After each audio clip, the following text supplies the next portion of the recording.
ரொம்ப நாள் கழிச்சு ஃபேமிலியாக டைம் ஸ்பெண்ட் பண்ணுறதுக்கு நானும் ஸ்னேகாவும் போன படம் தான் காந்தா படம். நம்ம துல்கர் சல்மானும் சமுத்திரகனி சாரும் பயங்கரமாக நடிச்சிருக்காங்க. என்ன மாதிரி படங்க, ஐயோ சத்தியமாக சொல்கிறேன், இன்னும் எங்களுக்கு அந்த படத்துலேருந்து வெளியே வர முடியல. அப்படி ஒரு படம் எடுத்து வச்சிருக்காரு துல்கர் சல்மான். நடிப்பு சக்கரவர்த்தின்னு சும்மாவே சொல்லியிருக்காங்க. படத்தில் அவர் ஆக்டிங் எப்படி இருந்துச்சு? அவர் ஆக்டிங், ஈக்கியோட ஆக்டிங்காகவே இந்த படம் பார்க்கலாம். படம் செமையா இருக்கு. இருந்துச்சு. ஃபர்ஸ்ட் ஹாஃப்ல எப்படி போச்சுனே தெரியல. ஸ்கிரீன் ப்ளே பயங்கர ஸ்பீடா மூவ் ஆகுது.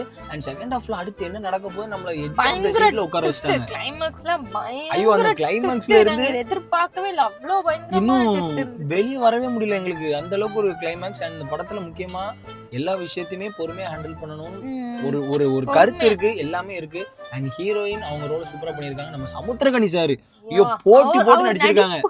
இப்ப நாங்க ரெண்டு பேரும் போட்டி போட்டு இருக்கே சொல்றோமா, அந்த மாதிரி துல்கரும் சமுத்திரகனி சாரும் போட்டி போட்டு இந்த படத்தை நடிச்சிருக்காங்க. இந்த வீக்கெண்டுக்கு அதான் ராணா சார், எல்லா ஆர்டிஸ்டுமே, ஹீரோயின் எல்லாருமே பயங்கரமா பண்ணியிருக்காங்க.